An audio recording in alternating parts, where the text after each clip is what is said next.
안녕하십니까. 반갑습니다. 이 통역성경 두 번째 시간입니다. 지난 첫 시간에 이 방송이 나가고 나서 많은 분들께서 좋은 말씀들과 조언들을 많이 해주셔서 앞으로 이 통역성경이 어떤 식으로 나가야 될지를 다시 한번 생각해보는 좋은 시간이 되었습니다. 지난 시간은 첫 시간이어서 제가 많이 긴장도 하고 많이 어색했습니다. 그럼에도 불구하고 여러분들께서 많은 사랑을 보내주셔서 다시 또 힘을 얻고 이 구약의 말씀으로 두 번째 시간을 시작합니다. 여러분, 이 통역 성경이 나아갈 방향이라고 한다면요, 바로 이 통역 성경이 추구하는 이 독서의 길인데요. 이 통역 성경이 추구하는 독서의 길은 저의 독서의 길이기도 하지만 앞으로는 저희 통역 성경의 모든 멤버들의 이 공유하는 길입니다. 그 길은 이 성경의 땅을 중심으로 해서 고대 시대부터 이 성경의 땅과 아주 밀접한 관련들을 맺었던, 그러니까 이 성경에서는 다 들려주지 못했던 이야기들을 공부해가는 그런 독서의 방향입니다.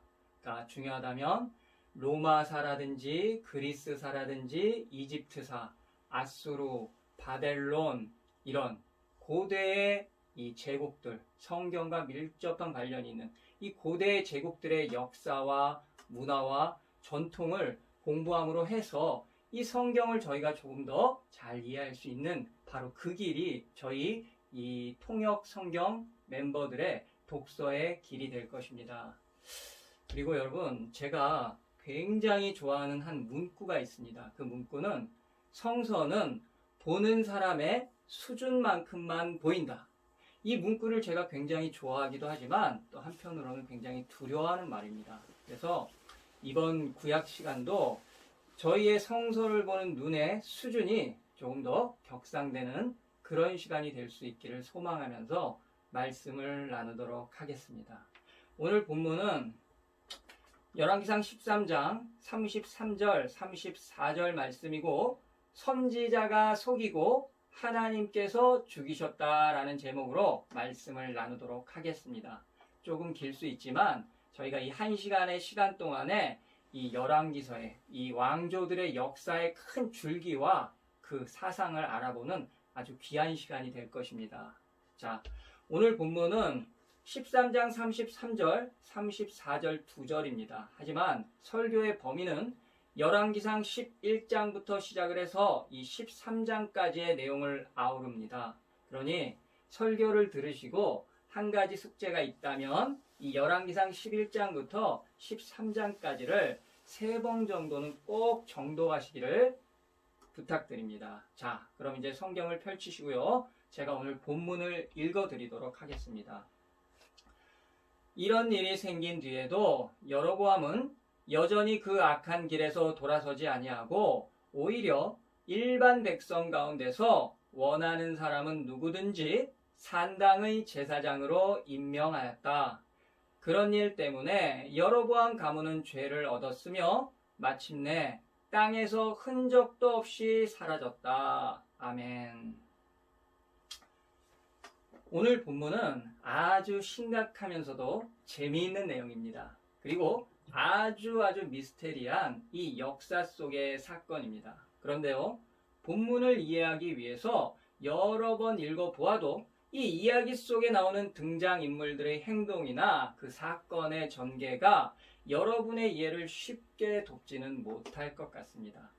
우리가 이 본문을 해석하고 이해하기 위해서는 이 성경 밖의 문헌들과 유대인들의 문화, 여로보암과 르호보암 왕 이전과 이 당시의 역사적인 상황, 그리고 고대 근동 지방의 이 종교와 문화까지를 알아야지만 이 본문이 전해주는 진리를 발견할 수 있습니다.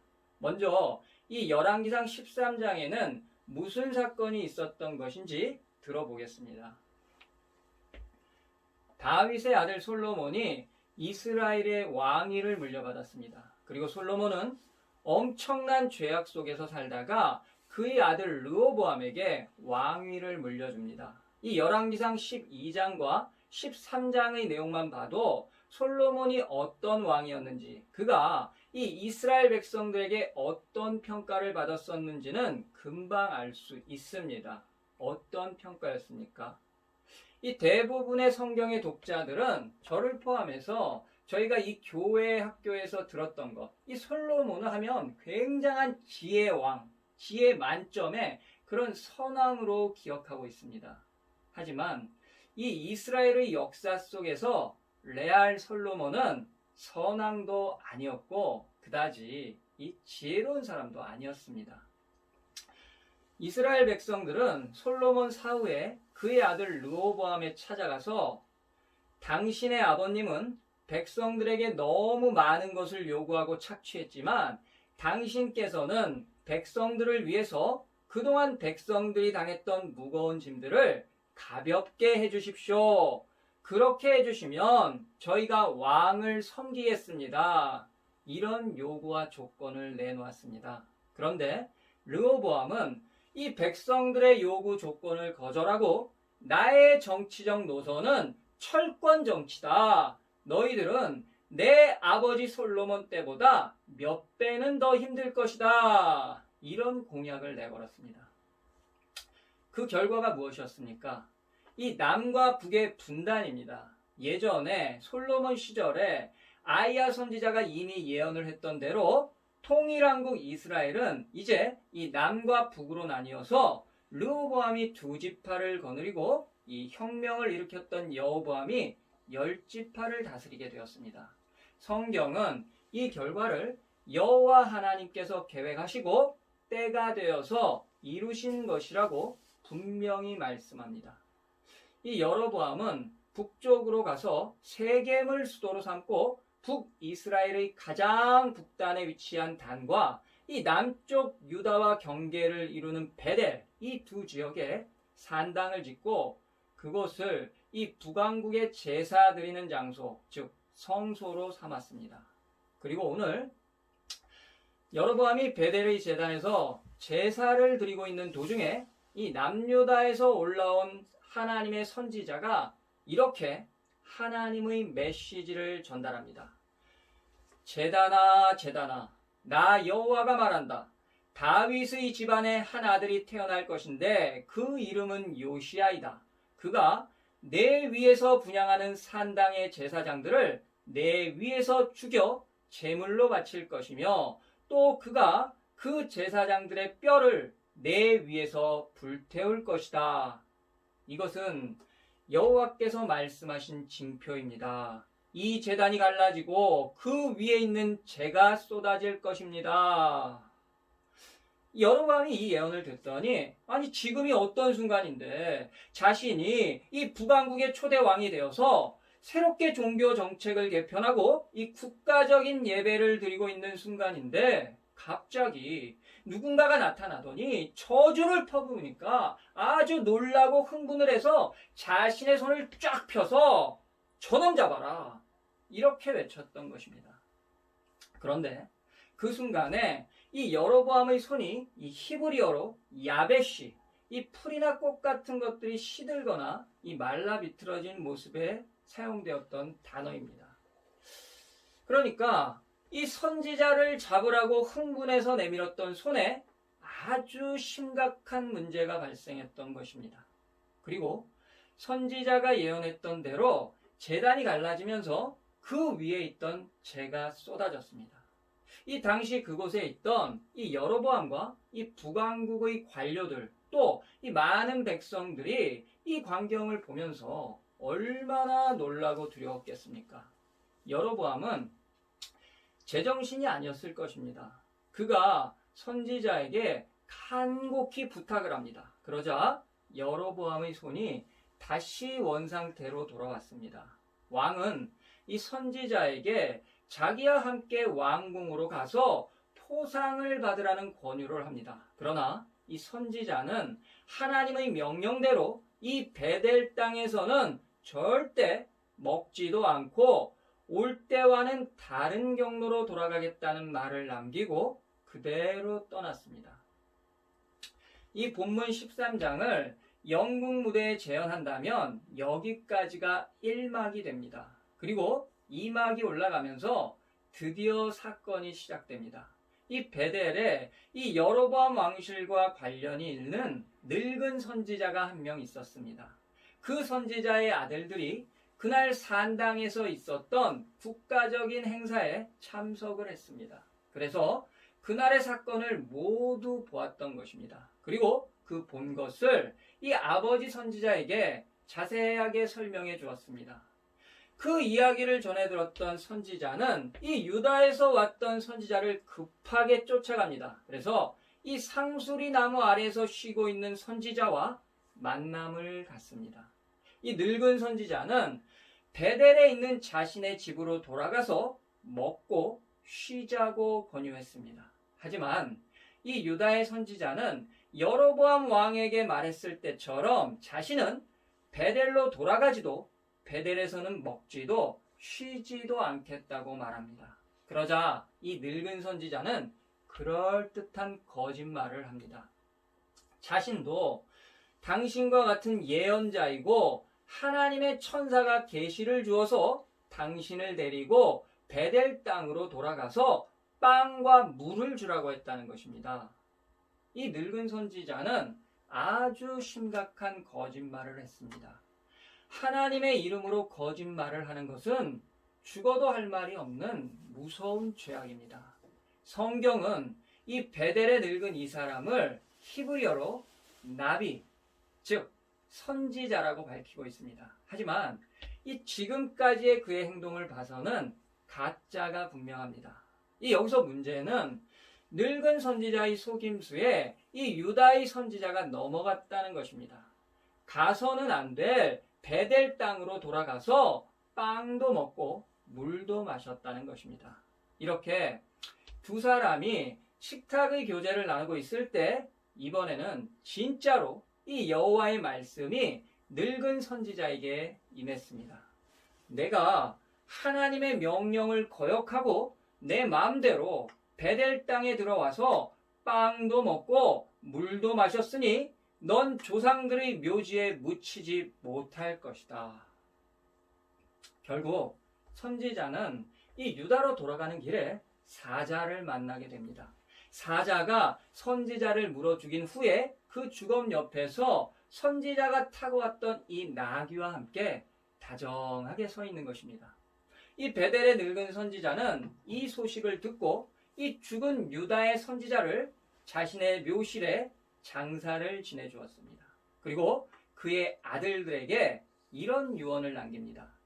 내가 죽으면 선지자의 묘실에 나도 함께 묻어서 내 뼈가 그의 뼈와 함께 있도록 해주어라. 분명히 이 유다의 선지자가 전했던 모든 하나님의 예언들은 이루어질 것이다. 이야기는 이렇게 끝이 납니다.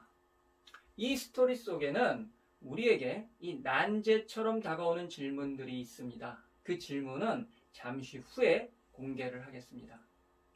이제 본문을 공부해 보겠습니다. 가장 먼저는 이 솔로몬과 르호보암 시대의 역사적인 진술입니다.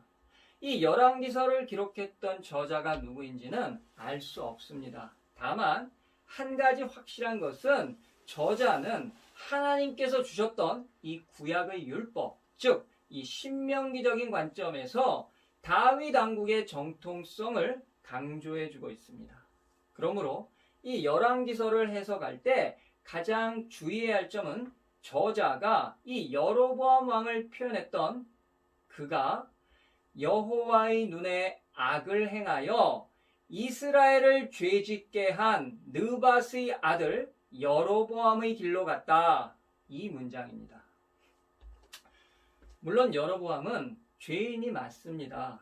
하지만 왜 이 북이스라엘의 모든 왕들이 죄를 지을 때마다 그가 이 악한 왕의 대명사로 불리는 것인지, 그리고 이와는 반대로 좋은 왕을 표현할 때는 다윗과 같이 여호와 보시기에 정직하게 행하여 다윗의 길로 갔다라는 표현을 합니다.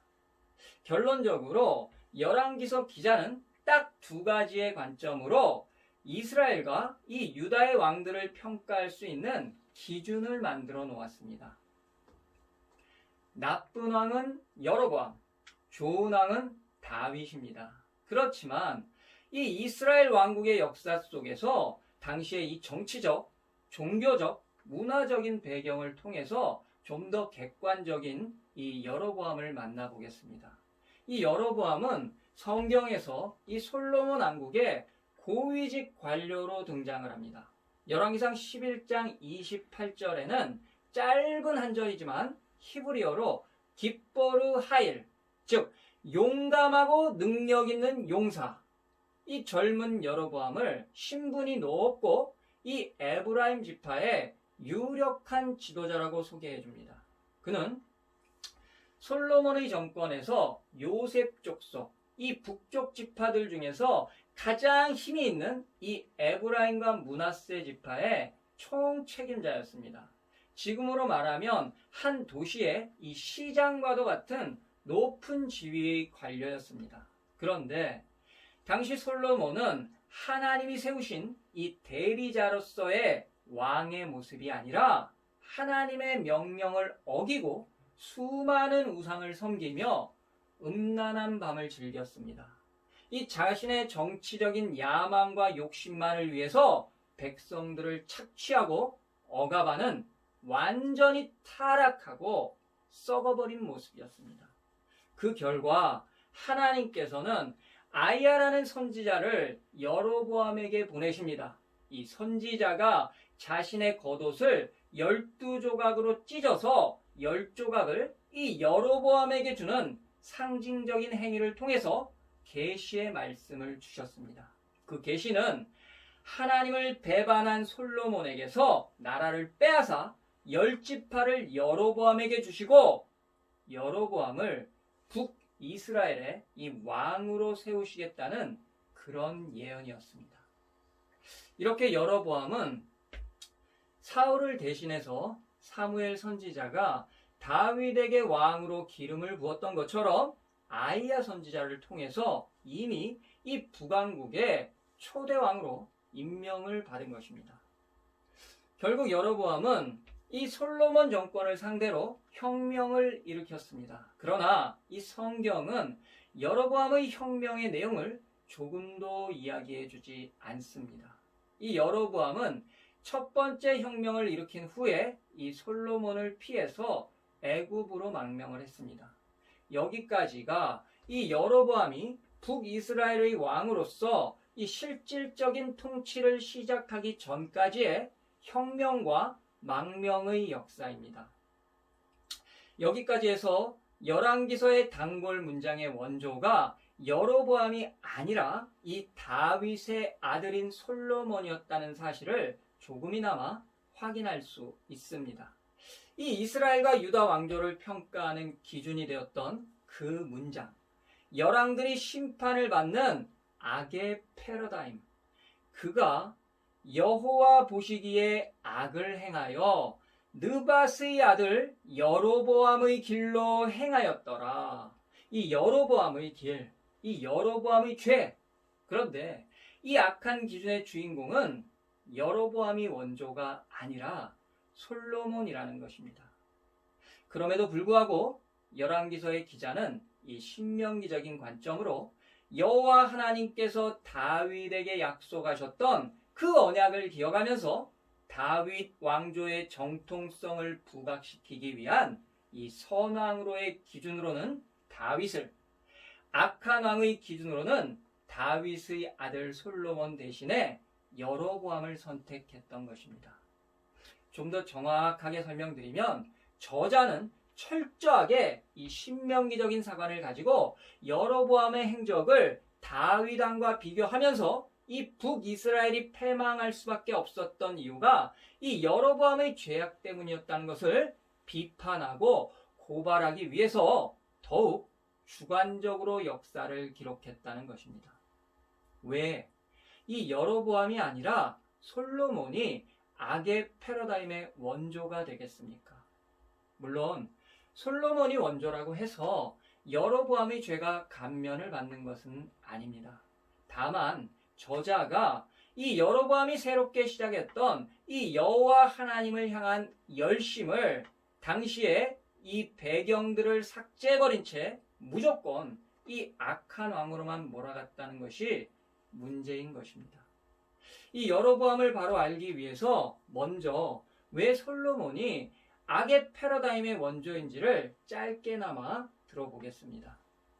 솔로몬이 이 왕국의 시작에는 아버지 다윗의 모범을 따라서 여호와 하나님만을 모시는 참된 신앙인의 모습을 보여주었습니다. 하지만 얼마 지나지 않아서 여호와의 왕국이 아니라 여호와의 통치가 아니라 자신의 왕국을 솔로몬 자신의 방법대로 통치하기 시작합니다.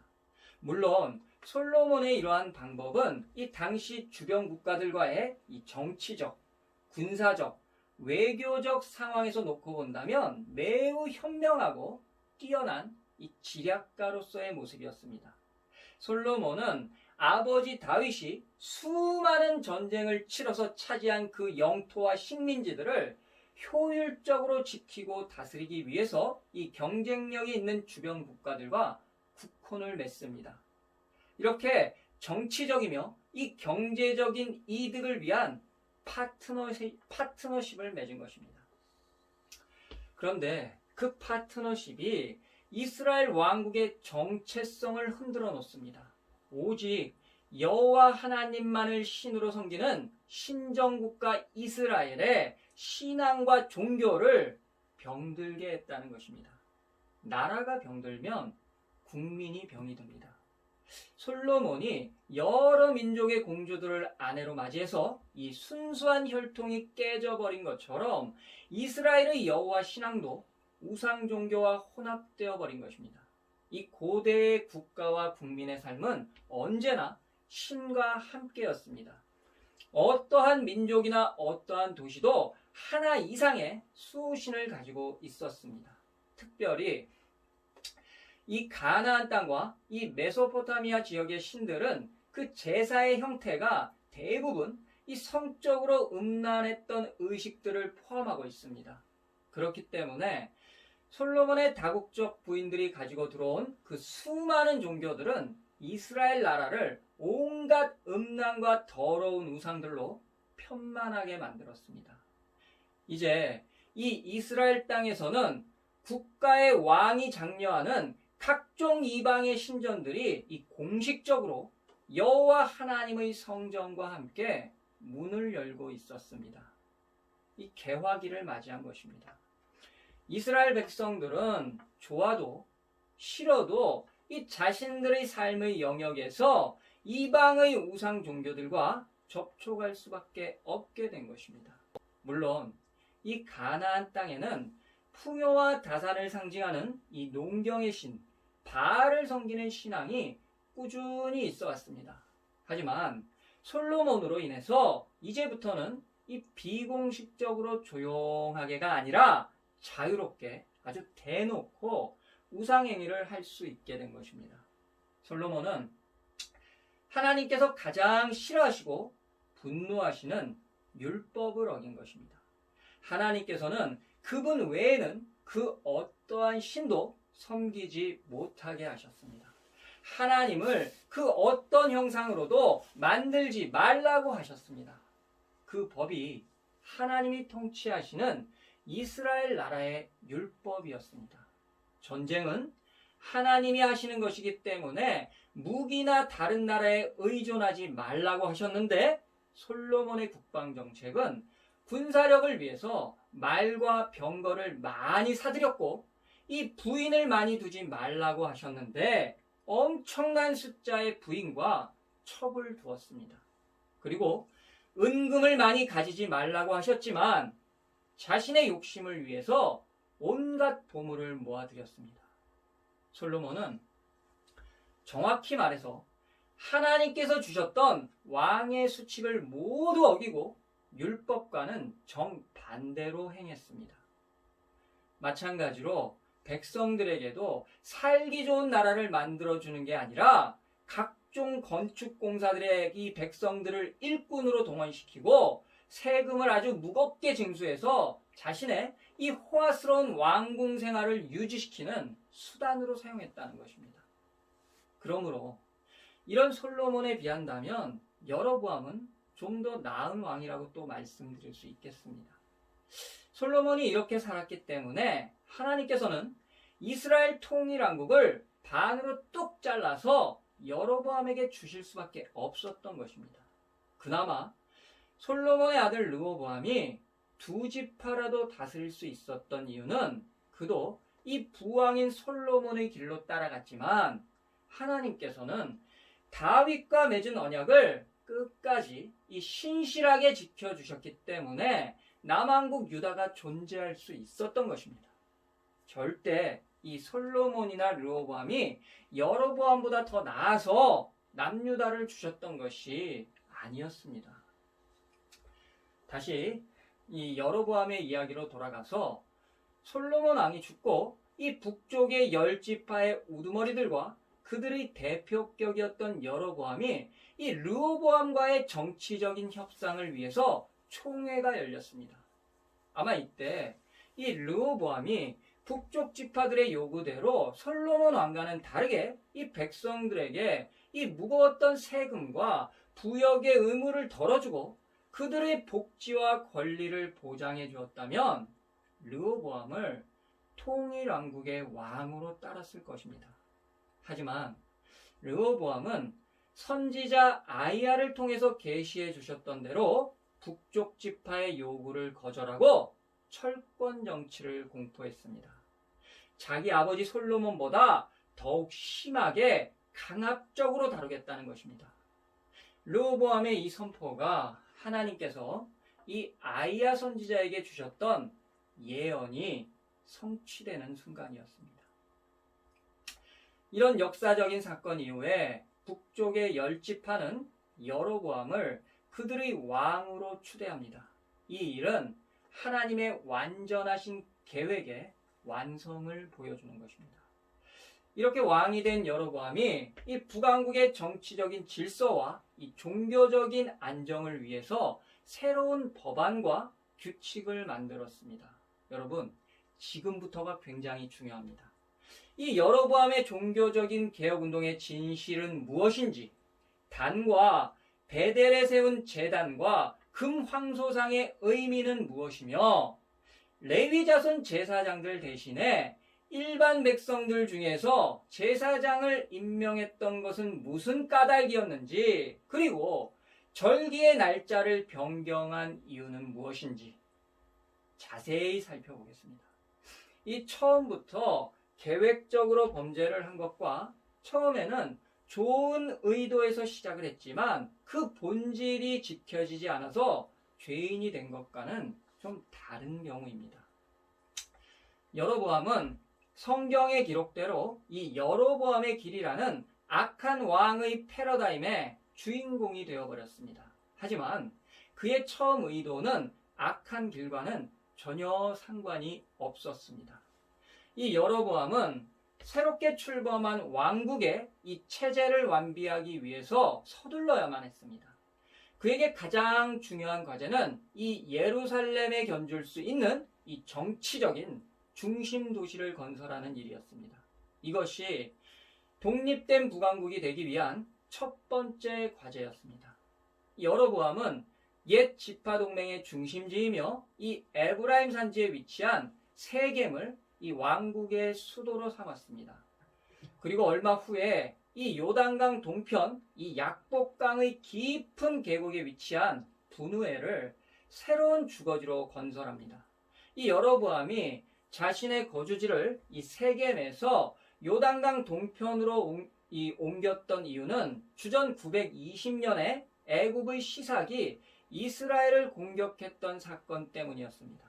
이 여로보암은 시삭이 물러간 후에 이 분우엘을 버리고 요단강 서편으로 다시 돌아와서 이 세겜 땅 북동편에 있는 디르사로 거처를 옮겼습니다. 그리고 이 북왕국의 6번째 왕, 이 오므리가 사마리아를 건설할 때까지 이 디르사는 꽤 오랫동안 이 북왕국 왕들의 거주지로 사용이 됩니다. 이렇게 이 북왕국의 정치적인 안정과 함께 수도가 완비되면서 이제 이 남과 북은 완전히 서로 다른 그런 국가의 모습으로 변해갔습니다. 무엇보다도 이 종교적인 면에서 유다와 이스라엘은 대결 구도를 보입니다. 서로 다른 형태의 예배 문화를 만들어 갔다는 것입니다. 이로 인해서 이 남쪽의 예루살렘 사람들은 북쪽이 남왕국으로부터 분리되어서 정치적으로 독립했던 사건을 여호와 하나님께 대한 배신 행위로 간주했습니다. 이제 이 북쪽 사람들은 다윗에게 약속해 주셨던 하나님과의 언약 관계가 파기된 것으로 믿었습니다. 그렇기 때문에 여로보암이 이끄는 북왕국은 더 이상 이 여호와 하나님의 통치를 받는 남왕국 유다와는 상관이 없는 것입니다. 그렇다면 이 북쪽 사람들의 생각도 동일했겠습니까? 전혀 그렇지를 않습니다. 오히려 이 북쪽에서는 다윗 왕조의 모든 책임을 전가시켰습니다.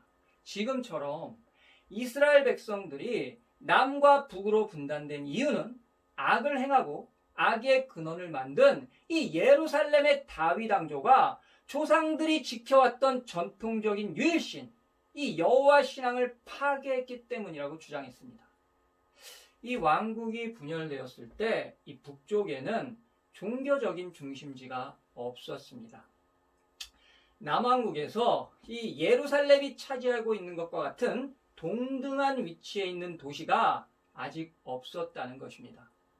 그래서 여로보암은 새로 출범한 왕조가 아주 시급하게 이 종교적인 문제를 해결해야만 나라가 질서와 안정을 찾을 수 있다고 생각했습니다. 이 여로보암에게도 이스라엘 백성들에게도 가장 중요한 문제는 여호와 하나님을 섬기는 신앙이 안정을 찾는 일입니다. 하지만 이 새 왕조에는 성전도 법궤도 없었습니다. 앞으로 이 북쪽 사람들은 절기가 되면 성전이 있는 이 예루살렘 땅으로 제사를 드리러 가야만 합니다. 그렇게 되면 이 백성들의 마음이 르호보암에게로 기울 수가 있다는 것입니다. 그가 제사를 드리러 남쪽으로 귀향한 백성들을 정치적으로 이용할 수 있다는 것입니다. 그냥 일시적으로 내려온 것이니까 제사 후에는 빨리 돌아가도록 조치를 취했겠습니까? 당시에는 이 국민이 국력과 직결이 됩니다. 이 무기가 발달되지 않았던 시대이기 때문에 도시의 인구수는 그만큼 그 도시의 힘과 직결이 되었던 것입니다. 그렇기 때문에 제사를 드리러 내려온 이 북쪽 백성들을 르호보암이 아무런 조치도 취하지 않고 내버려 둔다는 것은 상상할 수 없는 일이었습니다. 여로보암은 새로운 왕국이 이 정치적인 위기를 맞이하기 전에 이 종교적인 문제를 해결해야만 했습니다.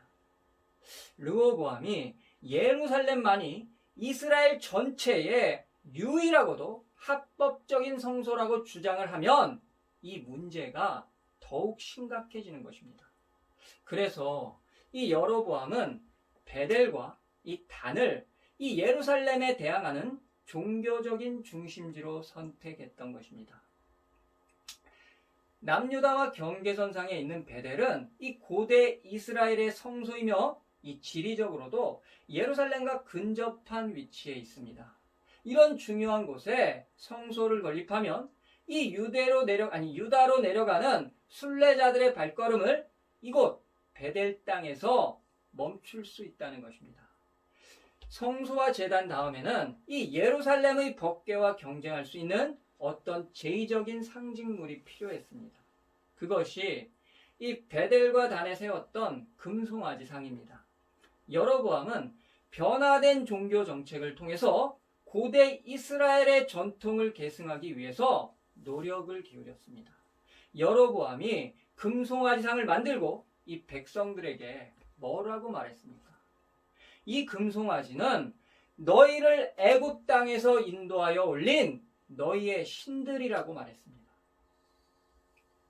여로보암의 이 말은 아론이 시내산 아래서 이 금송아지상을 만들어 놓고 출애굽했던 이스라엘 백성들에게 했던 말입니다. 이 여로보암의 말의 의미는 두 가지입니다. 첫째, 이 송아지 형상은 애굽의 억압으로부터 이스라엘을 해방시키신 여호와 하나님의 무한한 능력을 상징하고, 또한 지금 북왕국이 타락한 다윗 왕조로부터 해방된 것을 상징했던 것입니다. 둘째, 이 고대 근동의 많은 문헌들과 이 도판 재료들을 보면 여로보암이 만들었던 금송아지는 볼 수는 없지만 현존하시는 이 여호와 하나님을 표현한 상징물이었습니다. 여러분, 이 솔로몬이 건축했던 예루살렘 성전 뜰에 이 놋바다를 바치고 있던 12마리의 동물이 무엇이었는지 기억하십니까? 황소였습니다. 베델과 단의 제단에 만들어 놓았던 송아지상은 하나님의 현존을 가시화하려는 이 종교적인 상징물이었던 것입니다. 여로보암은 이 송아지상을 발등상으로 밟고 서 계시는 하나님의 현현을 통해서 백성들에게 이 베델과 단의 성서로서의 정통성을 말해주려고 했던 것입니다. 이 당시에 송아지나 황소의 형상은 이 북왕국이 위치해 있던 이 가나안 지역과 이 메소포타미아, 또 고대 근동의 여러 도시들에서 가장 유명세를 떨치던 대중적인 신상이었습니다.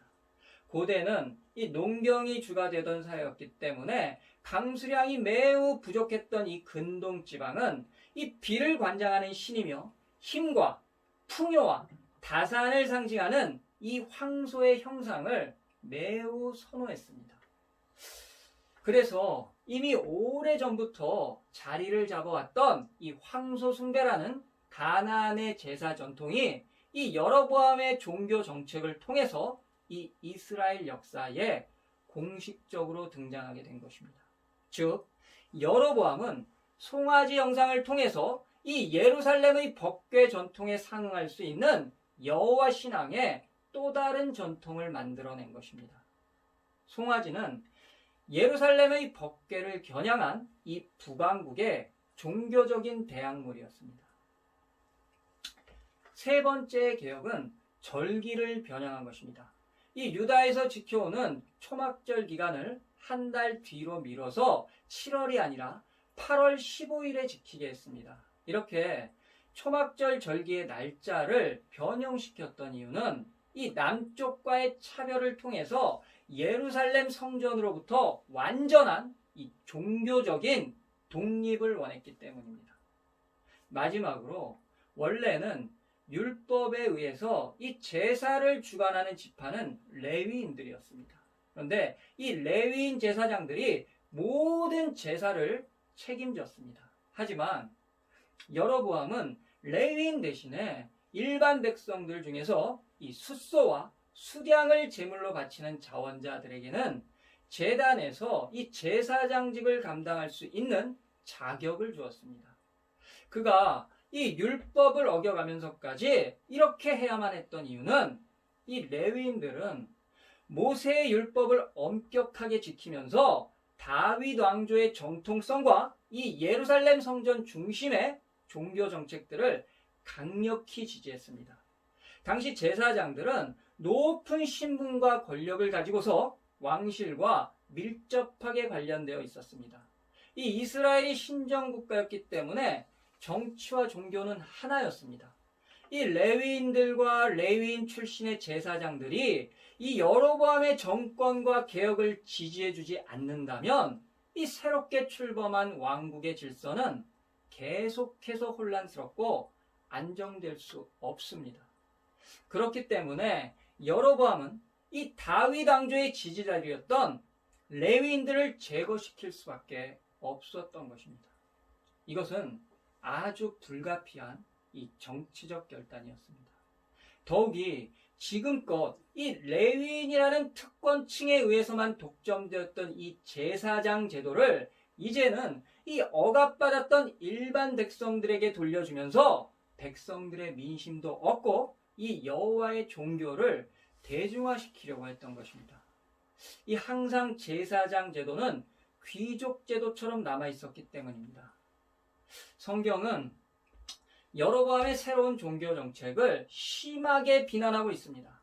그것은 이 열왕기서 기자가 율법에 따라서 신명기적인 엄격한 기준으로 이 역사를 해석하기 때문입니다.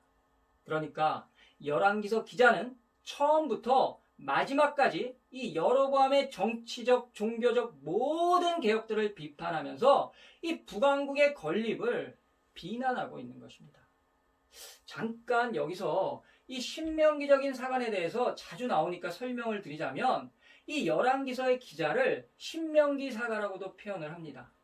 이 말의 의미는 첫째, 이 신명기의 율법 중심, 둘째, 예루살렘 성전 중심, 셋째, 다윗 왕조의 언약 중심, 넷째, 제사장과 법궤의 종교라는 의미입니다. 그래서 오직 이 다윗 왕조의 정통성만을 강조하고 율법에 위배되는 모든 행위는 이 범죄로 해석을 했던 것입니다. 신명기 사가의 이런 평가는 정당합니다. 옳습니다. 하지만 우리는 이 당시의 역사와 문화적인 배경들을 간과해서는 안 될 것입니다. 여로보암이 행했던 이 종교적 개혁은 다윗과 솔로몬이 행했던 이 제2정책과 별반 다를 게 없습니다. 이 다윗과 솔로몬도 성전 제사장들을 자신들의 의사대로 임명하고 해임했기 때문입니다. 결론적으로 여로보암이 시작한 이 북왕국은 다윗 왕조의 억압과 착취에 대항하는 자유와 해방을 얻기 위한 이 투쟁의 결과였던 것입니다. 왜 이 여로보암이 이 금송아지 상을 불가시적으로 현현하고 계신 하나님의 발등상으로 생각을 했습니까? 이 고대 근동의 종교 세계에서 동물들은 신의 발등상 역할을 하고 있습니다. 때로는 이 동물들이 신의 옆자리에서 함께하는 모습으로 나타납니다. 이 시리아와 메소포타미아 지역에서 발굴된 그 고고학 자료들에 의하면 이 폭풍의 신으로 유명한 하닷은 황소의 등을 밟고 서 있습니다. 황소는 오래도록 이 고대 근동에서 종교적인 의미를 소유하고 있었습니다. 이 우가리 신화에서는 바알신이 이 황소로 등장을 합니다. 그리고 이 바알의 배우자로는 여신 아낫이 있는데 이 아낫은 야생 염소입니다. 또한 이 고대 근동의 가장 강력한 신, 이 엘신도 황소의 형상을 하고 있었습니다. 이 황소는 무한한 힘과 이 왕성한 성욕을 소유한 다산과 풍요를 상징하는 동물이었습니다. 즉, 이러한 황소의 모습을 통해서 모든 신들의 이 위대한 능력들을 나타내려고 했던 것입니다. 이렇게 이 고대 근동의 제사에서 황소상은 널리 사용되었습니다. 황소상은 그 자체만으로도 신상을 대신하긴 했지만 대부분은 이 단독적으로 사용되기보다는 그 위에 신을 태우고 서 있든지 아니면 신의 바로 옆에서 신의 이 동반자 역할을 했습니다. 마찬가지입니다. 여로보암이 베델과 단에 만들어 놓았던 이 금송아지 상도 이러한 고대 근동의 이 종교사적인 배경 속에서 해석을 해야 합니다. 여로보암은 이 솔로몬을 피해서 이집트에 체류하던 시절에 그 이집트 땅에서 행해지는 수많은 우상들의 제사 모습을 이미 경험했습니다. 그 중에서도 가장 강력한 힘을 자랑하는 이 황소신 아피스의 제사에 주목했을 것입니다. 그리고 여로보암도 당시 고대 근동에 널리 퍼져 있었던 황소 숭배의 의미를 잘 알고 있었습니다. 이 여로보암이 만들었던 금송아지 상은 송아지 위에 보이지는 않지만 서서 현현하시는 여호와 하나님의 발등상이었던 것입니다. 이것은 예루살렘 성전에 안치되어 있던 법궤와 상응하는 하나님의 발판으로 고안된 것입니다. 결론적으로 여로보암은 열왕기서 기자의 관점처럼 처음부터 이 배교를 목적으로 베델과 단에 제단을 세우고 그곳에 금송아지 상을 두었던 것은 아니었습니다. 이 솔로몬의 혼합된 종교 정책이 싫어서 북왕국은 이 조상들의 여호와의 신앙을 회복하겠다는 이 여로보암과 백성들이 무엇 때문에 하나님을 배반하고 이 우상숭배로 왕국의 시작을 준비했겠습니까? 여로보암은 부패하고 타락한 다윗 왕조로부터 완전한 정치적 독립을 위해서 이 불가피하게도 베델과 단에 제단을 세웠습니다.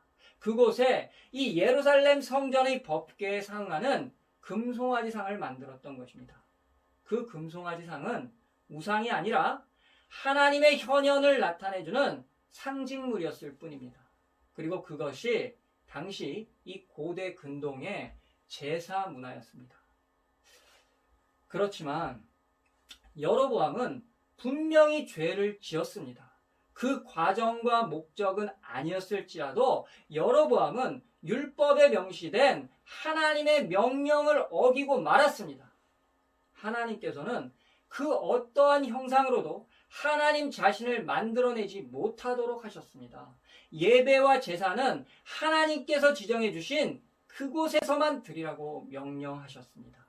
그러나 한 나라 안에 이 두 왕국을 허락하신 분도 분명 하나님이십니다. 그렇다면 이제 하나님께 예배를 드리는 장소도 한 곳만을 고집할 수는 없는 일입니다. 차라리 이 여로보암이 황소상이 아니라 예루살렘 성전에 안치되어 있었던 법궤를 이 율법이 지시한 대로 똑같이 만들었다면 정말 좋았을 것입니다. 그리고 처음의 목적대로 하나님께만 제사를 드리는 베델과 단의 제단으로 끝까지 남았다면 이 열왕기서의 기자는 여로보암을 비난할 수 없었을 것입니다. 이 여로보암의 죄를 정확히 말한다면 이 여로보암으로 시작된 북왕국의 역사에 이 산당과 금송아지상의 이 위험성의 문을 활짝 열어준 것입니다. 농경이 주가 되던 사회에서 항상 비가 모자라고 물이 부족했던 이스라엘 땅에 이 금송아지상은 여호와의 신앙을 변질시키고 우상 숭배로 돌아설 수 있는 결정적인 동인으로 작용했던 것입니다. 결국 얼마 지나지 않아서 이 여호와 하나님의 염려대로 북이스라엘은 우상 종교의 땅으로 타락해 버렸습니다. 이것이 이 여로보암의 진짜 죄목입니다. 이제 우리는 이 여로보암과 솔로몬 왕조에 관해서는 자세한 배경을 들었습니다. 이제 이 열왕기상 13장의 중요한 난제들과 이야기 속에서 전해주는 메시지를 들어보겠습니다. 이 본문에서 해석해야 할 중요한 문제는 세 가지로 볼 수 있습니다. 첫째, 왜 베델의 늙은 선지자는 유다에서 온 선지자가 이미 베델 땅을 떠났음에도 불구하고 굳이 따라가서 그를 속여서까지 죽음에 이르게 했냐는 것입니다. 두 번째는 하나님께서는 이 베델의 늙은 선지자에게 속아서 다시 베델로 돌아갔던 선지자를 꼭 죽음으로 심판하셔야만 했냐는 것입니다. 세 번째는 이 내러티브가 사실이라면 어떻게 이 사자가 사람을 죽여놓고 먹지도 않고 나귀는 죽이지도 않고 함께 시체 곁에 다정하게 서 있을 수 있냐는 것입니다. 이 베델의 늙은 선지자는 이스라엘을 향해서 하나님의 심판을 예언했던 이 유다의 선지자를 꼭 붙잡아야만 했습니다. 만나야만 했습니다. 그는 이 여로보암의 개혁으로 모든 레위인들과 이 레위인 제사장들이 남쪽으로 향할 때 북쪽의 끝까지 남아서 이 여로보암의 정권을 지지했습니다. 그 결과로 이 북왕국의 종교적인 권력을 얻어서 혜택을 보고 있는 그런 사람이었습니다. 그래서 이 선지자에게는 북왕국의 선지자로서의 책임이 있는 것입니다. 그의 아들들이 이 국가적인 종교 행사에 왕과 함께 참석하고 있었다는 것만 봐도 이 늙은 선지자가 이 북왕국에서 높은 사회적인 지위를 누리고 있었다는 것을 알 수 있습니다. 그런데 그날에 있었던 사건을 들어보니까 여로보암 왕 앞에 나가서 그 예언에 대한 증명을 해야 할 그런 상황이 되었던 것입니다. 하나님께서 북이스라엘에도 예언자들이 있었음에도 굳이 이 남쪽에서 활동하고 있던 이 무명의 선지자를 불러 올리셨던 이유는 하나님이 보실 때 베델 땅에는 참된 선지자가 전혀 없었다는 것을 반증해 주는 것입니다. 당시 선지자들은 서로 간에 이 라이벌 의식이 강했습니다. 이 늙은 선지자가 거짓말을 해서 유다에서 온 선지자를 속이긴 했지만 그도 선지자였기 때문에 하나님께서 이 북쪽에 대한 예언을 왜 북쪽의 선지자에게 주시지 않고 남쪽 땅의 선지자를 보내셨는가? 이런 의심이 생겼던 것입니다. 그리고 이 유다에서 온 선지자의 예언이 사실이 아니라는 것을 자신이 직접 증명해 보이고 싶었습니다. 이 신명기 법전에 선지자가 했던 예언이 진짜인지 가짜인지 그것을 판별하는 기준은 예언에 대한 어떠한 증거나 증표, 즉 이 예언이 성취되는 여부에 따라서 그것을 구별할 수가 있습니다. 그런데 유다에서 왔던 선지자의 예언은 이미 제단이 갈라지고 재가 쏟아진 사건을 통해서 증명이 되었습니다. 또 이 여로보암 왕의 손이 말랐다가 펴진 것도 그 선지자가 진짜 이 하나님의 말씀을 전한 것이라는 증거로 충분한 것입니다. 그럼에도 불구하고 이 늙은 선지자는 이 자신의 위치를 위험하게 만들 이 선지자의 예언을 거짓으로 밝혀내야만 했던 것입니다.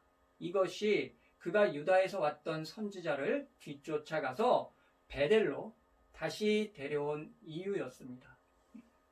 두 번째, 그렇다면 베델의 늙은 선지자에게 속았던 유다의 선지자는 왜 죽을 수밖에 없었는지, 먼저 그 모범 답안은 그는 반드시 죽을 수밖에 없었다입니다.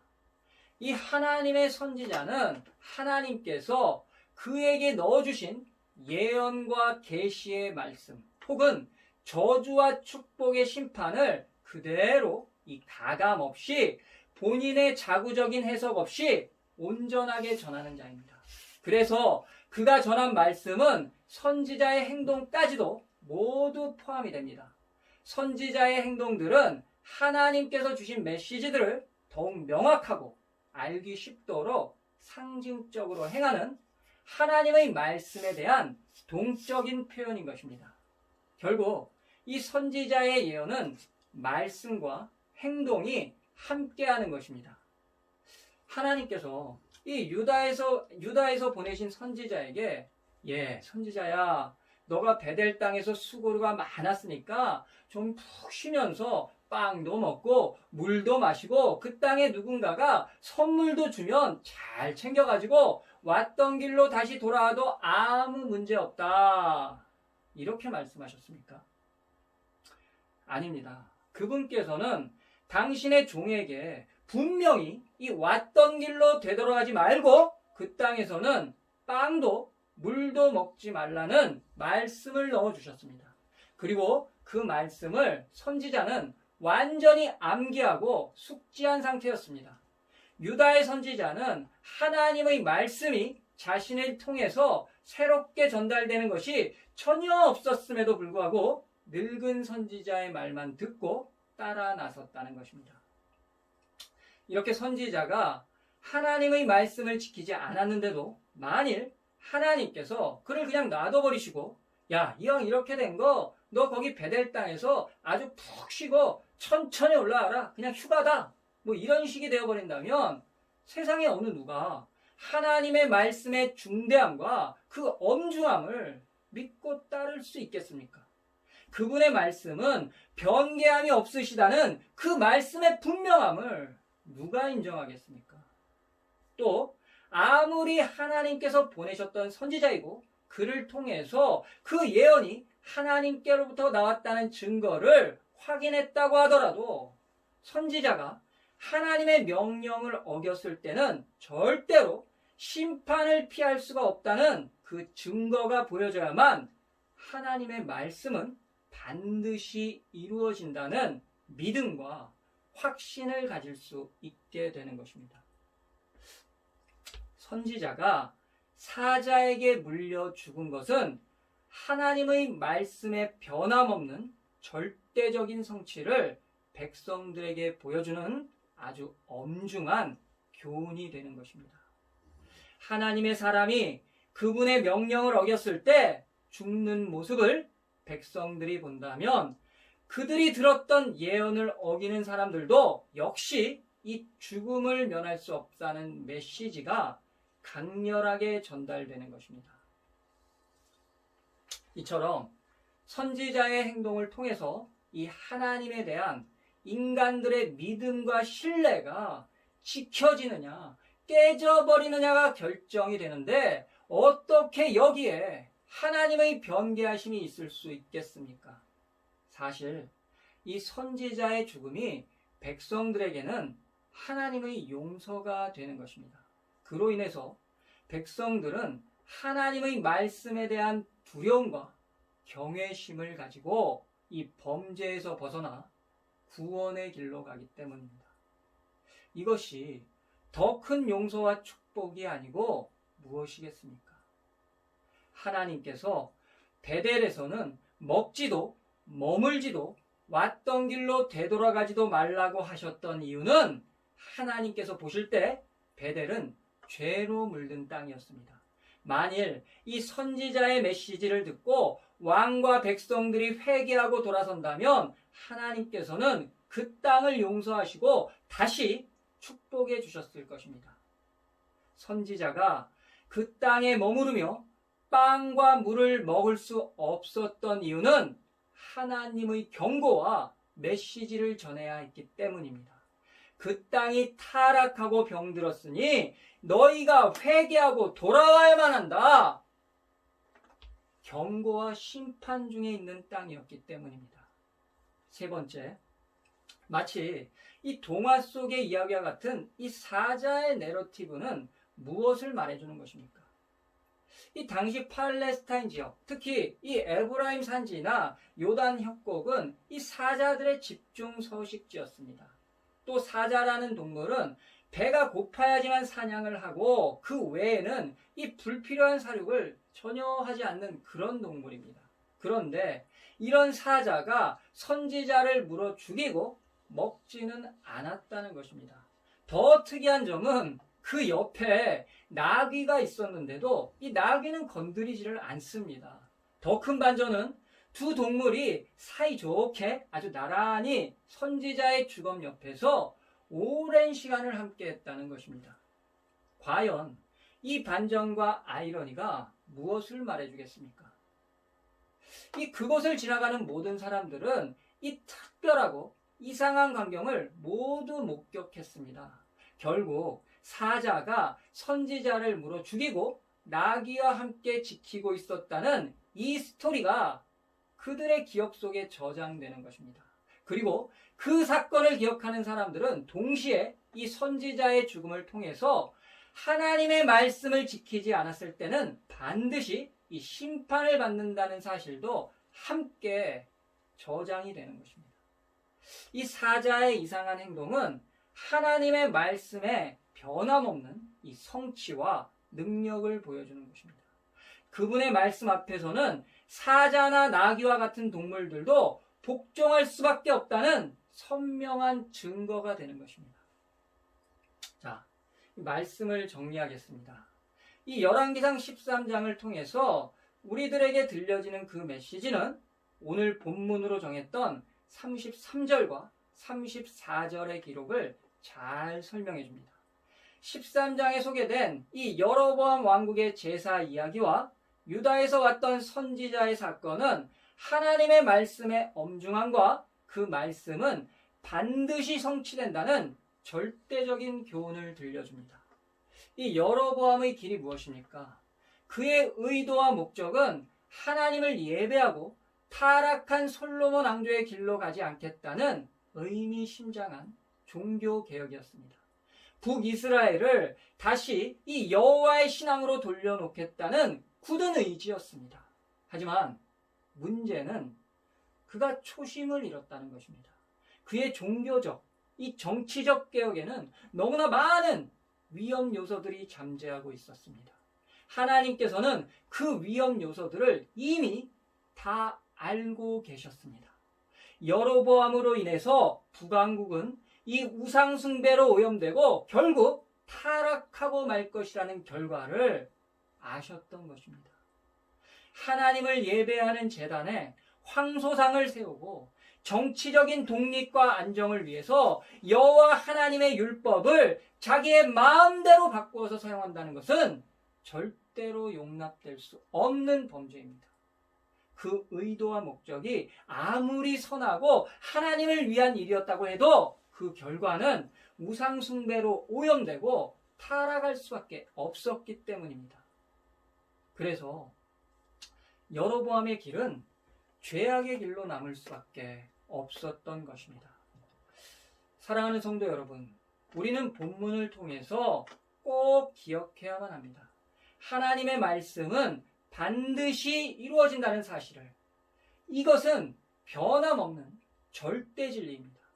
많은 시간이 지나서 문화도 역사도 모두가 다른 이 본문은 지금 우리들에게는 전혀 상관이 없는 이 구약시대의 율법 이상의 의미가 없는 그런 기록이겠습니까? 아닙니다.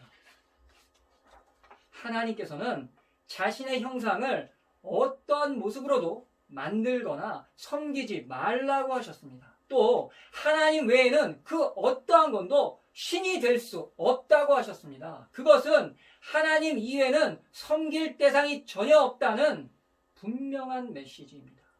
우리는 쉽게 난 말씀을 지키고 있어. 다른 신이 나에겐 없어. 난 어떤 우상도 하나님의 형상으로 만든 적이 없어. 이렇게 자부합니다.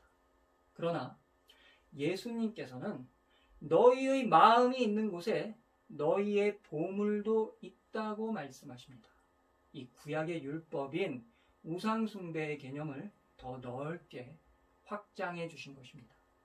예수님께서는 간음은 행동뿐만이 아니라 마음으로 죄를 짓는 것까지도 동일한 간음이라고 가르쳐 주셨습니다.